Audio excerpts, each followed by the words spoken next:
So, welcome to Northern Powerhouses, our business success stories series of interviews, where we discuss with local business leaders their backgrounds, their successes, their challenges, and what's really driving them forwards. And this morning, I'm delighted to have with us Richard Tobias, who's director at Impart. So, Richard, firstly, thank you so much for joining us. And if you'd like to introduce yourself, Impart, what you do, how you help people, that would be wonderful.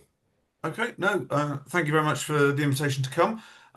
So yeah, my name is Richard Tobias. As you just said, I'm a director at Impart, and basically we help organisations win tenders and get onto framework contracts. So basically, we help organisations grow, generate revenue, profits, and secure contracts that may normally be out of reach for them. Brilliant. And we were chatting before we started, and I have some experience of tendering, and also a lot of the businesses I work with many of them would benefit from at least looking at what tenders might be available that they could apply for. And do you find, I mean, I'm feeling in many ways, Richard, that a lot of businesses often think they're a bit too small to tender, and whereas they probably aren't, if they, especially if they have some sort of niche service or offering to a larger organisation. No, absolutely. I mean, also there's an increased area of focus from the government to try and make these opportunities available to SMEs. Great. So they are trying to construct some of these contracts to make them more Oh, accessible, brilliant. even on things like framework contracts, which are, I suppose, like preferred supplier contracts. Yes. Often nowadays they'll have different tiering so that maybe some of the smaller, more accessible contracts are available to those types of organizations, whereas the very large, more complex ones are maybe more exclusively for those sort of large global organizations. But yes, I think there's certainly huge opportunities for any organization with aspirations to grow, Yeah, particularly in the public sector, given how much they look to spend every year on products and services. absolutely. That's really interesting because my historical experience, and I guess which affects our beliefs about things, Yeah. is that I remember there was almost always a question around the size and turnover of your business, with an expectation that that was a key a factor in decision making. In other words, and often we would joint tender with a large organization just because so we could say we've got turnover of 100 million or 500 million or whatever it would be, rather because we would it was indicated that we wouldn't be successful with a turnover of a few million. Yeah, look, it's certainly still it is still a consideration Yep. to some degree, but yeah, Yes. as I said, they're just trying to make it more accessible to the Brilliant. smaller organizations. Really brilliant to hear. But really great to hear. Brilliant. Well, look, Richard, maybe we could start looking backwards to start with. Perhaps you could give us a little bit about your background, how you got into business, and why this particular one for you. Okay. Yeah, so given I now run an organization that specializes in helping organizations write really good, compelling content, I've probably got a slightly odd background. I studied maths and computing at university, so completely unrelated. And my wife, I was going out with her at the time, used to take the mickey out of me about how awful I was at writing. So I think I've been on a bit of a personal journey there. Um, so yeah, I think like many people, I studied the subjects I did because I was interested in them, had a passion for them, didn't really know what I wanted to do. During some of the summer holidays at uni, I worked out, sorry, I helped out at a charity that looked after children with special needs. Oh, So brilliant. did that, found that hugely rewarding and fulfilling. And I think that almost acted as a catalyst for some of my thought process. So I think I felt I wanted to maybe go into teaching after that. So I found interacting with there were young people hugely rewarding. So after university, I embarked on a PGCE. I was going to be a maths teacher. I decided that wasn't for me for a variety of reasons, and then given my sort of degree, I actually ended up going into IT, and I always sort of feel I've been a bit of a people person, so actually ended up in a sales role in an IT business, Brilliant. and I think it was back at the time where organizations invested a lot of time and energy in training their staff and developing sales skills. And I had a lot of exposure to consultative selling, the actual application of that, very strategic sales engagements, and ended up spending a lot of time selling into public sector, Yep. particularly healthcare, local authorities. And clearly, as part of that, there was the need to tender, which was very new to me and very alien to me. Yes. And just done it for so many years, was getting pretty good at it, enjoyed a lot of success. And I think during my career, at various points, I think as we all find, things happen in your life, whether in your personal or professional life, you have experiences, and a little spark goes off. You have a bit of an idea of a sort of potential business opportunity or maybe a different avenue to go down. And I'd had a few of those and discounted them because after a little bit of challenge and rigor from myself and from sort of friends and colleagues, decided it really wasn't a very good idea after all. Yep. But actually, I had a bit of an idea in probably back end of 2012. So I'm sure you don't remember, but in 2012, the government at the time introduced a new healthcare act called the Health and Social Care Act. Right. Yes. And basically, part of that act was actually transforming the way healthcare worked with regards to the commissioning of clinical services. Right. And basically, what it meant was that NHS organisations now found themselves in a position where they were having to bid for clinical contracts. Right. Got They you. were having to compete with other healthcare organisations to provide clinical services. Yes. Yep. And anyone that does any work with the NHS, particularly at that time, clearly they're fantastic at caring for people, but the idea of selling, the idea Yes. of bidding for things was completely alien. Yep. So my idea was actually using the skills that I developed over the years to help NHS organisations win contracts. Brilliant. I sounded out some of my old friends and colleagues. I had a lot of customers in the healthcare space, so sounded them out as well. And they all seemed to think it was a pretty good idea. So I took the leap, and I suppose that was the start of where we are now. Wonderful. What a great story. And it's so interesting, as you say, how we come to where we are right now as a just the things that happen to us, the things that change. So when you were growing up, did you foresee yourself doing something like this, or did you have something totally different planned at that point?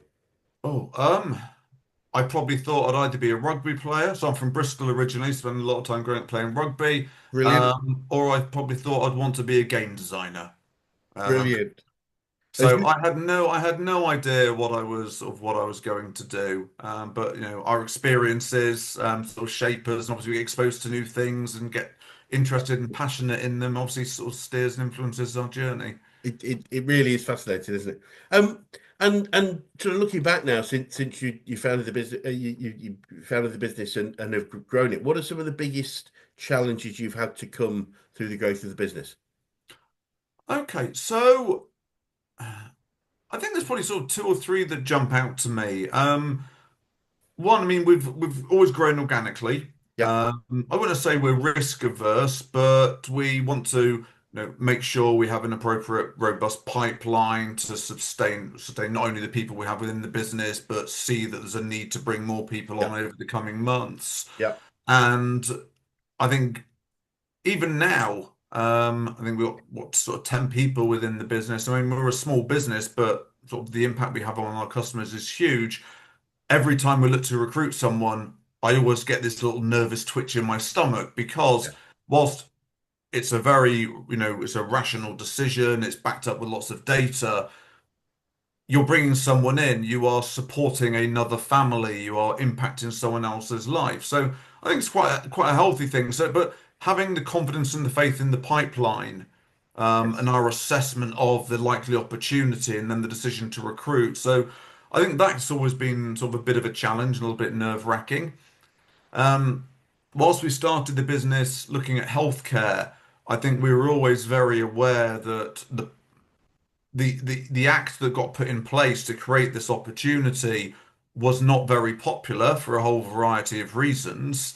And there was always the risk that the act or elements of the act could be changed at some point. Yes. So I think we always felt quite susceptible to government policy. Yes. And so we had heard rumours or there was potential risks that the government may change its position on certain aspects of it.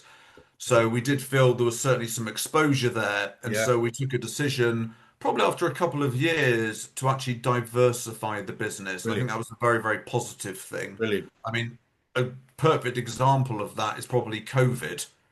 I mean, if Yes. you imagine at the time COVID took place, the last thing the NHS were interested in doing was going out to tender for anything. Yes. Yes. So fortunately, by that point, we had a very diverse customer base across a whole range of other industries and sectors. So that was certainly an issue that, to a degree, we preempted, Yeah. but that was Fascinating. very fortunate.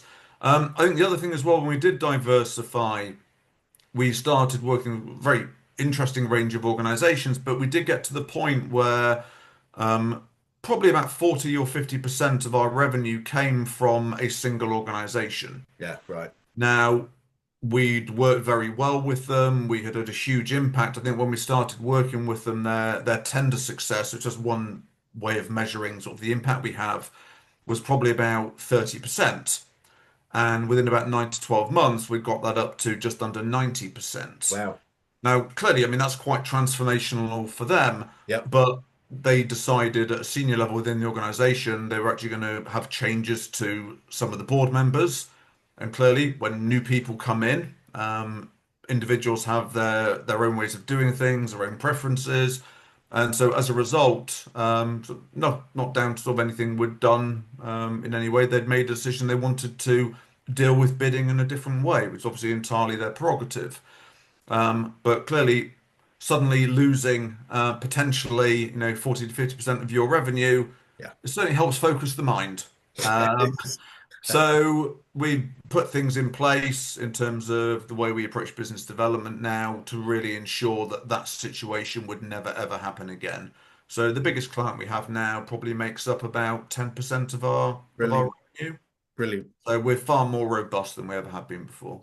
Brilliant. I think you described really well some of the challenges that most SME business owners have, that feeling in your gut when you say it's a personal thing. The interesting thing, the reality, I often say to business people, the reality is, the people we employ are good people. They will find another job, even if the worst comes to worst. But it still doesn't stop that feeling in our stomach.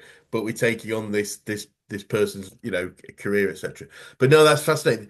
One of the things we talk about in Action Coach is we call it the rule of 10 by 10.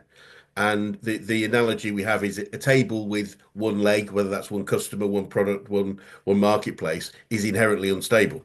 But add obviously naturally three, four, five, six legs. Ultimately, a table with 10 legs can afford to lose one of the legs and have no change of stability. Absolutely. And I think it's true. Customers, marketing channels, whatever it would be, the more diverse we can become, the more stable we are, and the more easy life can become. Although it's never that easy, as we know.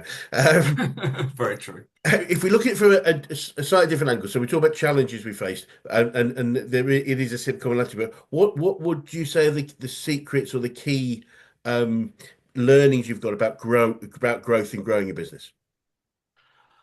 Okay, I suppose obviously it very much depends on the business. I mean, we are a people business. I mean, what we are selling is our expertise and our Yes, knowledge. yes, of I course, suppose yeah, hence the name, imparting knowledge. yeah, Um, I mean, for us, I think what has really hit home to me is just the importance of our staff in terms of great, developing them um, and looking after them and supporting them. We bring people in, and because of the way that we operate as an organization, even people that are experienced within the industry, there's a significant investment required from us to develop them and get them to the point yeah, that they are of the requisite standard and working in accordance with the way that we operate. yeah, And the last thing we want is to be making that significant investment of time and effort and for them to then move on. So it's making sure that they feel supported, they're being developed, obviously financially rewarded appropriately. So we do an awful lot now in terms of people's personal development, not just to get them to the point where they can deliver for us, but what are their career aspirations? What areas do they want brilliant, to develop in as individuals? And there's a huge amount of focus on that. brilliant, The nature of bids is clearly peaks and troughs in activity. I know it's hard to believe, but our customers don't always do what we ask them to do. So sometimes things arrive late Go or figure. maybe not to the requisite standard. And it puts pressure on us. There are times that occasionally we might need to do work, in the evening, bits of work over the weekend. And it's recognizing that, for our staff, that has an impact on their personal life. And so there's a really strong focus on well-being as well. Sorry, So you're making me laugh. Then I just realized, I just remembered for those people that have never tendered, that, there's a time limit to these things, and as you rightly say, I immediately clipped to driving a tender across to British Nuclear. I think it's British, one of the nuclear companies over in the northwest, because we were the only way we could get it was me jumping in the car to get there before midday, having worked all night. So I can totally get you. That's fascinating. Sorry, please go on. no, no, it's fine. So, yeah, I mean, clearly that level of intensity is still there. I mean, Yep. nowadays, things tend to just get uploaded. You I don't was going have to to be, say it's pressing a button now, isn't it? yes, you don't have to be printing everything out and putting them into big binders and Yeah. getting them couriered places. Yeah, Yes. that's definitely one significant That's improvement. So I think the focus and the importance on the staff and really all aspects of their brilliant. experience of being with us and staying with us is absolutely vital But to us. And also building strong relationships with our clients. People use us because they get a return on that investment. We great, help them win more. great. And so there needs to be a huge focus on quality, being supportive and flexible. No, the reality is that, we may have a month to do a bid with a client, but they've got a whole load of other things going on as well. People go off sick, conflicting priorities. So adapting and flexing how we work is really vital. But also recognizing, in a way, we're actually working with these customers at a time which is actually very difficult and stressful for them. Yeah.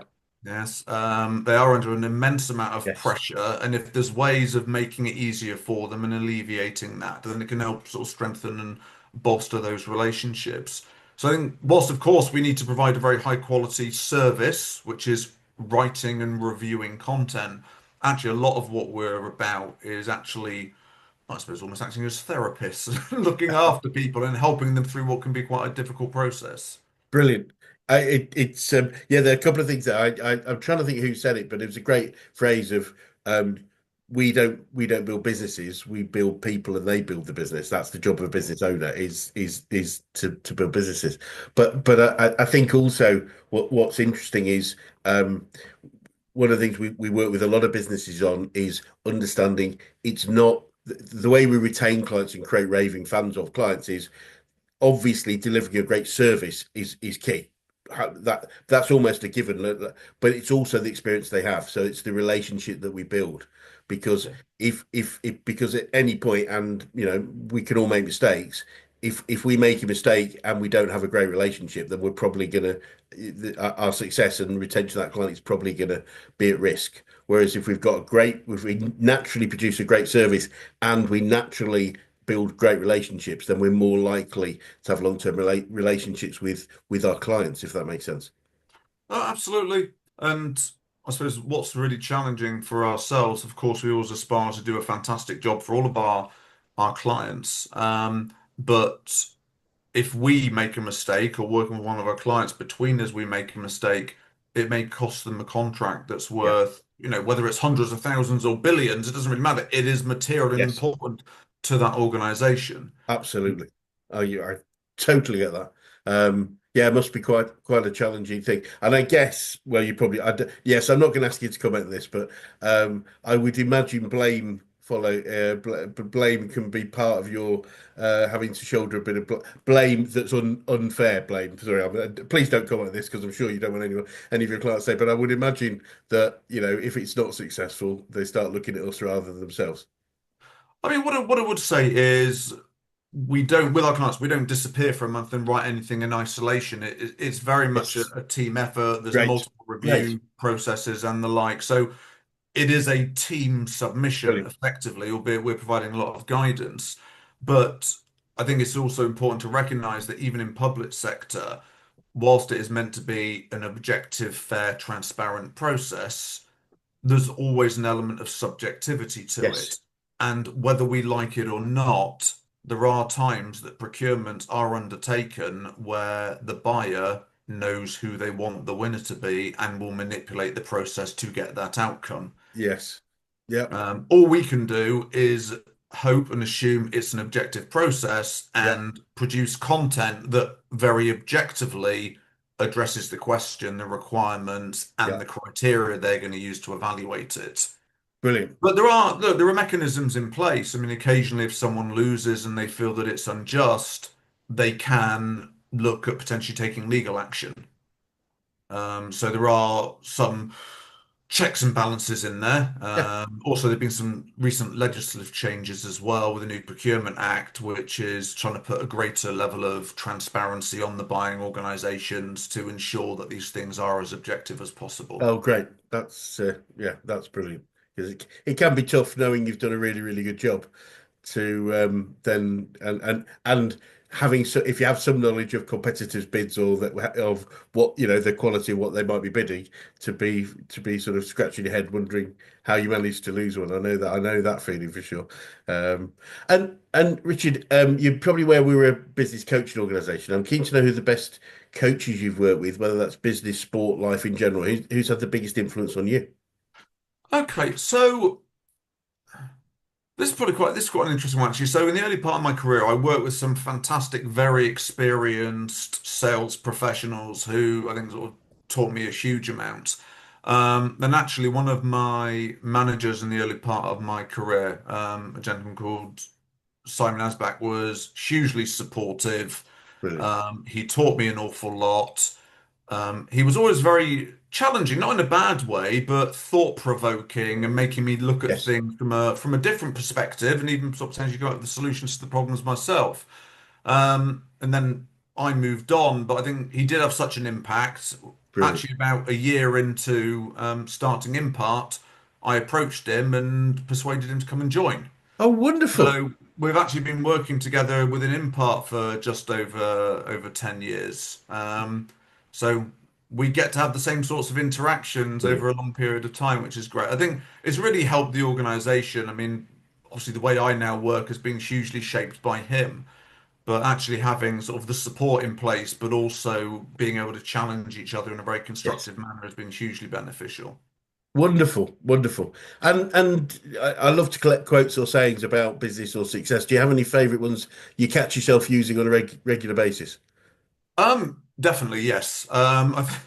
So I think one in particular, and I think this is particularly apt when we are interacting with organizations and talking about their hopes and expectations about bidding. Yeah, It's a very well-known quote, but it's if you always do what you've always done, you'll always get what you'll always got. brilliant, brilliant. Okay, because many organizations just approach bidding in the same way they've always done it. They never get a materially different outcome. I mean, some or many organizations may only win 30% of the bids they go for.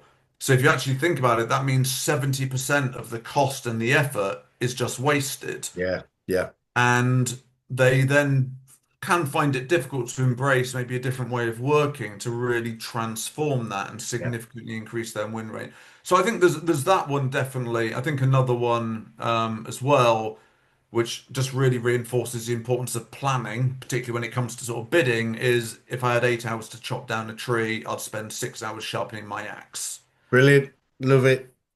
Okay, Absolutely. because again, you see a tender question, you dive straight into it, but actually, if you take the time to think about it, analyze it, prepare and plan, it's less effort, but the output is far, far better.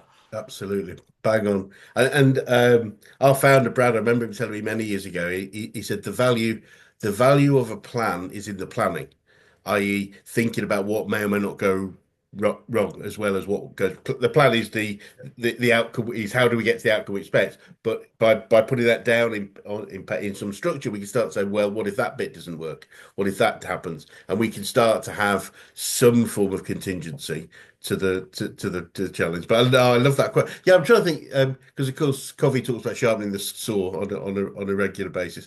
And interestingly enough, your first quote, a friend of mine upgraded it quite a long time ago. I remember him doing it, and he basically said, if you always do what you've always done, your history. And he uses the idea of, Woolworths or MFI or Blockbuster Video, all these businesses didn't ever look to do what they could, didn't, well, we assume they didn't look to what they did differently. They just did the same thing until Yeah. the market told them they weren't interested anymore. So fantastic quote. And do you have any favorite books or watch any podcasts around business or success that you could recommend? Um, it's, I mean, nowadays I don't tend to listen to many business sort of podcasts or books. What I tend to do, I mean, over the last couple of years, I've become very active in terms of exercise and walking.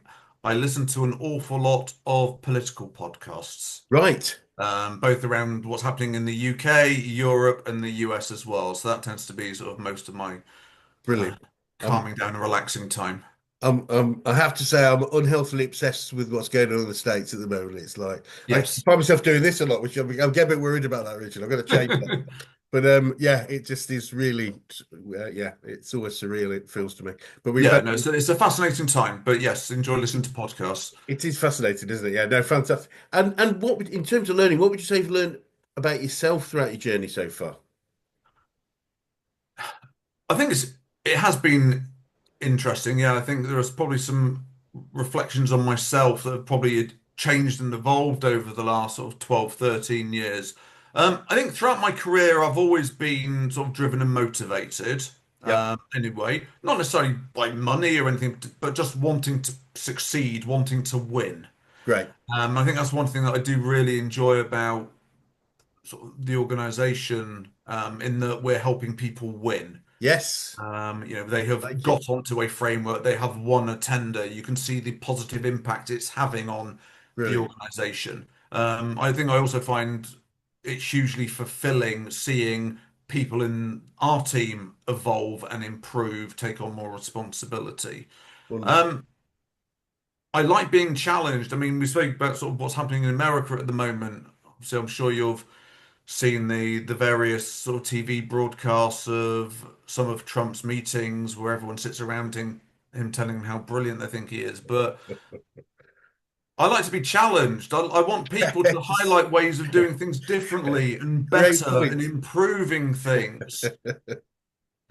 So that's definitely something increasingly that I value. I mean, when people join our business, I think I said we have a huge focus on people's development, and every month we Brilliant. have a monthly review where it is talking about, how have things gone for them, how can we support them more, and so on. But one of the Brilliant. things we always ask of everyone in the team is, what can we do differently? What can we do better? What Great. suggestions can they make on our processes, our governance, just to make things better for us and for our Brilliant. customers. So I think absolutely always welcome the challenge. Um, I think the final thing that's probably been quite challenging for me actually is learning to delegate. Yes, brilliant.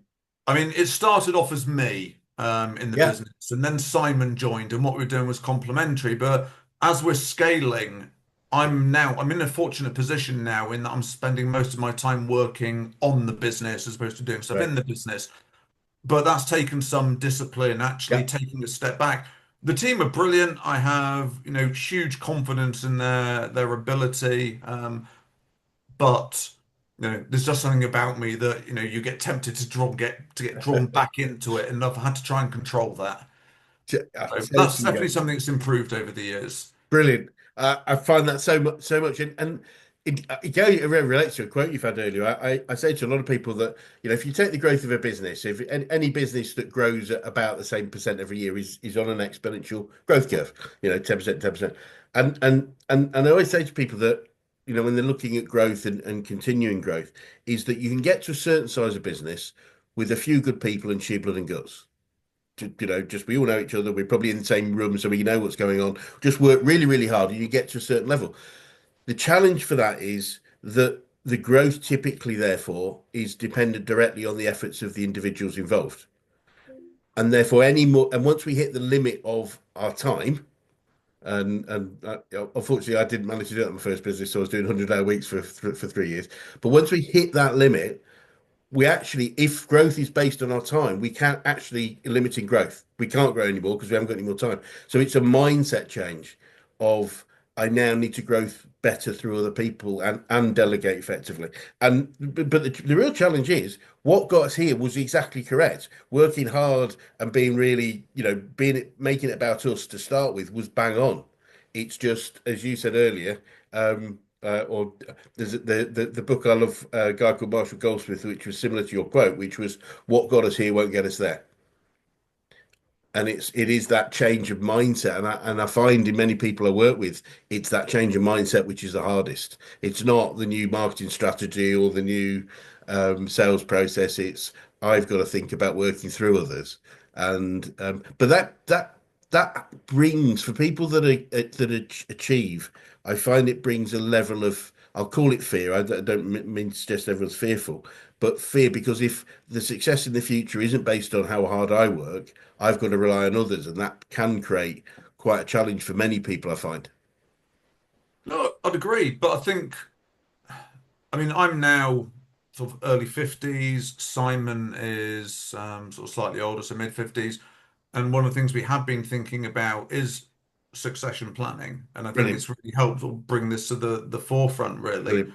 The fact that we need to be able to delegate, we need to make sure the team are developed appropriately, the Yep, processes and governance is in place, because there will be a time where we do want to take a step back. yep, And therefore, yeah, we need to overcome that fear. yep. And in a way, it's a positive thing, and it can maybe give Simon and me our freedom in the future. Yeah, brilliant. Brilliant. It's we do I do a lot of work with people at this stage because it is again it's this sort of what got us here won't get us there. It's it feels okay and it feels great to have a business that is successful while I'm running it or because I'm running it, wherever the right words are. It's that feeling. It feels for many people, including me, a massive leap to go from it being successful while I'm in it to being successful and I'm out of it and Yeah. and properly out of it. Not I'm at the end of a phone or give me a call. I'm on. It is literally here's the keys. I trust you. You and the team. You're growing forward, but it is definitely doable. But absolutely fascinating. So I was going to ask you what the future looked like for you guys and what challenges do you think you might face moving forward, if any? So I think it's the future is looking incredibly positive. Brilliant. Obviously, we spoke about some of our issues sort of historically, and I think because of the way we've addressed them in terms of diversity of clients, Yep. I think we've got a really robust customer base. We Yep. have some really strong customer relationships because we work with some organizations who pursue things on a fairly ad hoc basis. There are others that, literally every week new tenders are coming along and they want assistance with them. So we've got a real mix of clients there. Brilliant. Some great relationships. So I think all of that's very positive. I've spoken about the fact Simon and I at some point will want to take a step back. Yep. So that's a challenge that we're working through, and we've got some great people in place. We're feeling very positive about Great. that. Great. I think the other interesting thing for the future is probably, and this is a topical subject in most industries, is AI. Yes, of course. Um, Yes. so there are the likes of ChatGPT, obviously. There are some bidding specific AI tools that will purport to do a whole range of things to speed up the bidding process and help craft fantastic responses.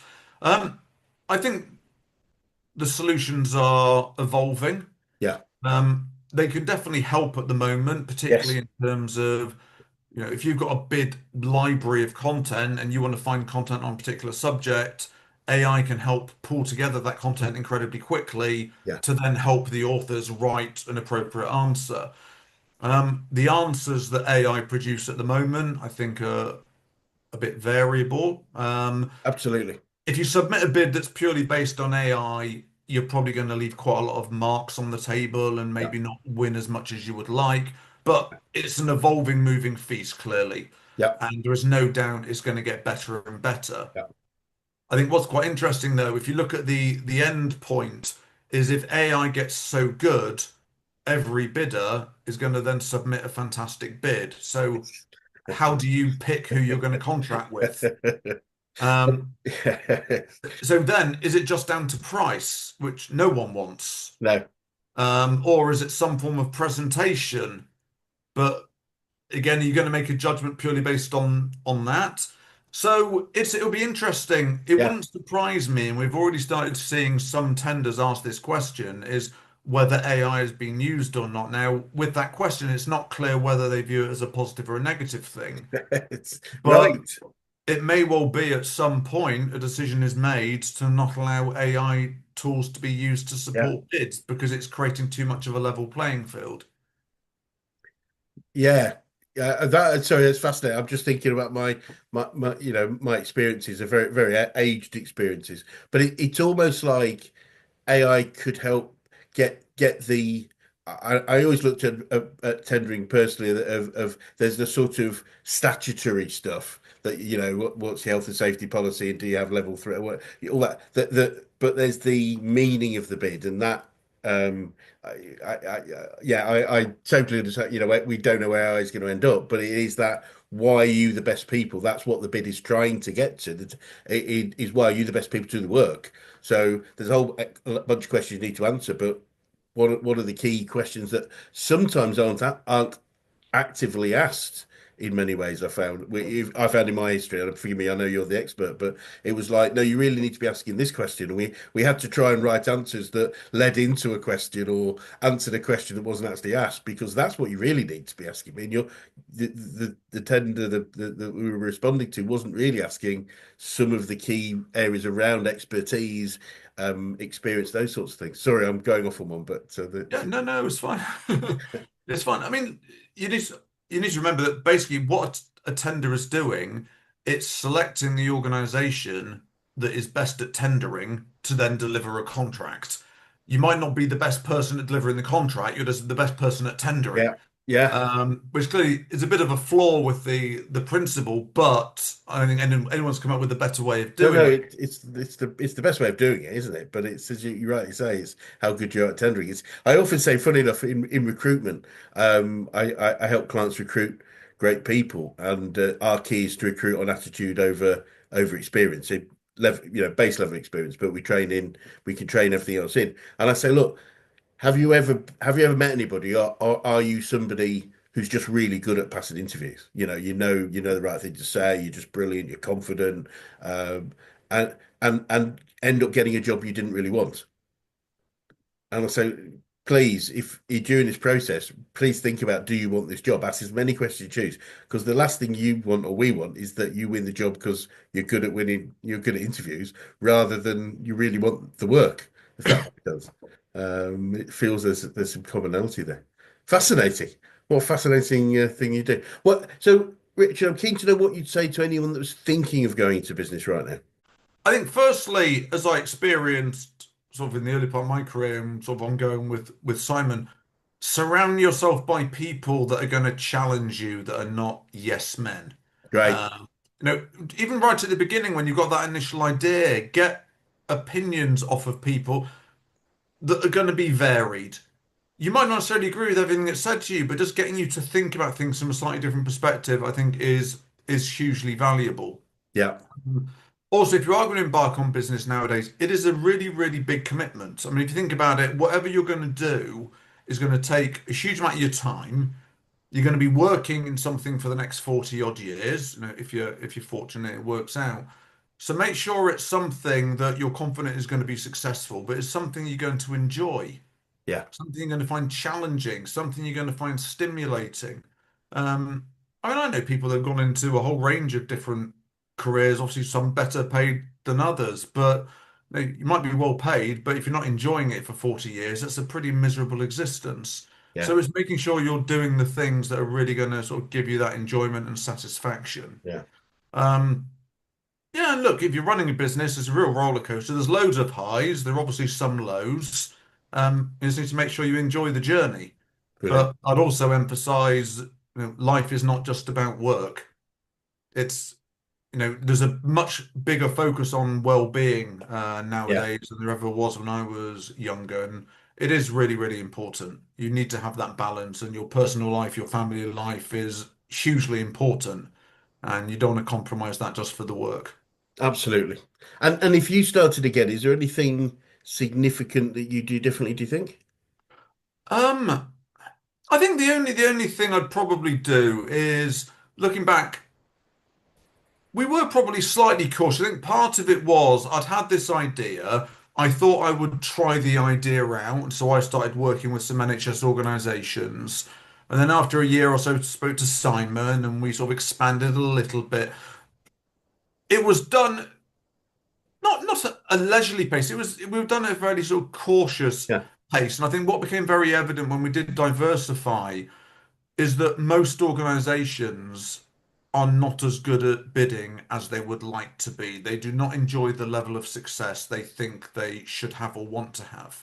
And I Yes. think, whilst it might be very obvious, had that occurred to us or had we spotted that earlier, I think we would have embarked on that sort of journey of diversification and getting Yeah. into more sectors and growing probably earlier than we did.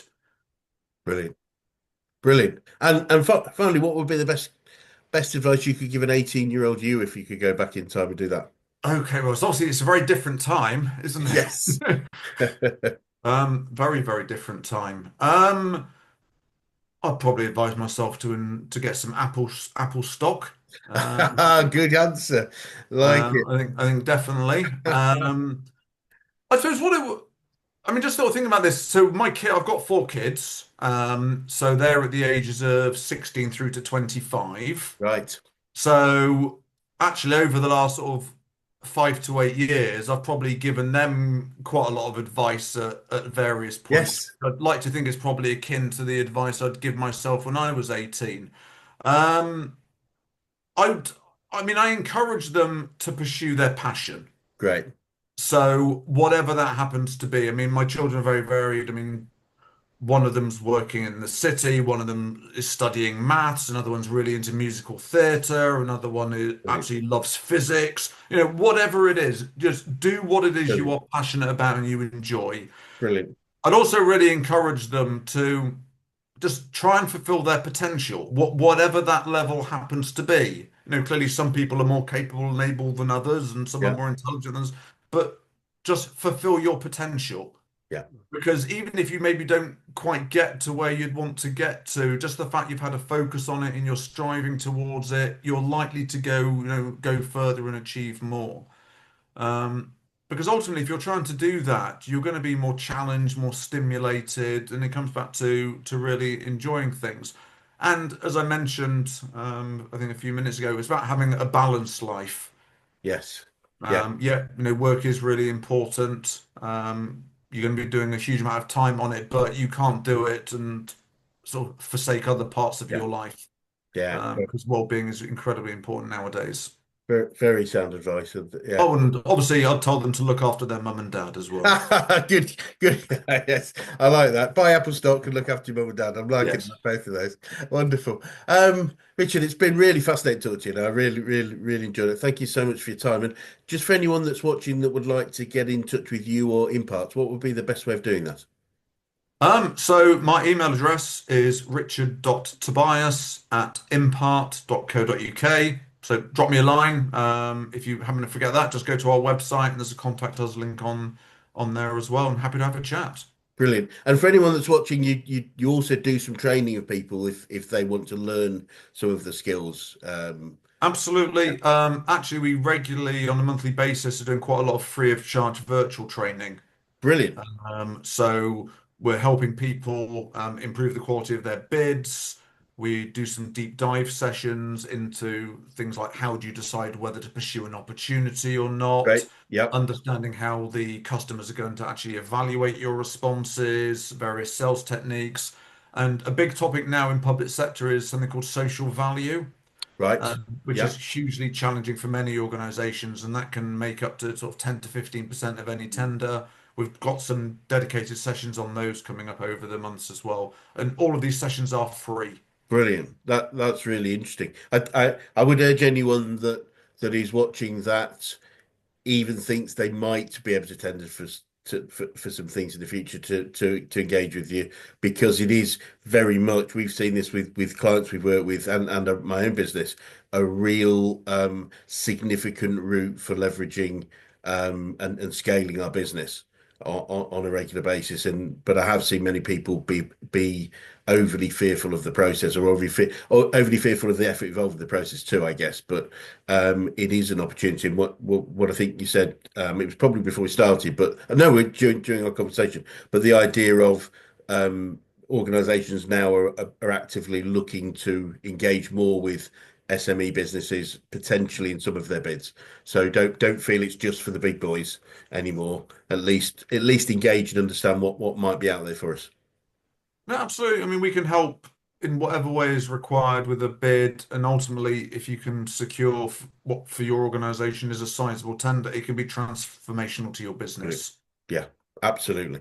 And for two reasons, often the size, but also the longevity of some of the tenders. People that tend to want to look for multi-year services, so they are potentially great for scaling businesses. Richard, thank you. It's been delightful today. As I say, thank you for your time, and it'd be great to catch up in another 6 to 12 months and just see what the next stages are. No, thank you. Really appreciate the invite. No, it's been great talking to you. Cheers. Thank you.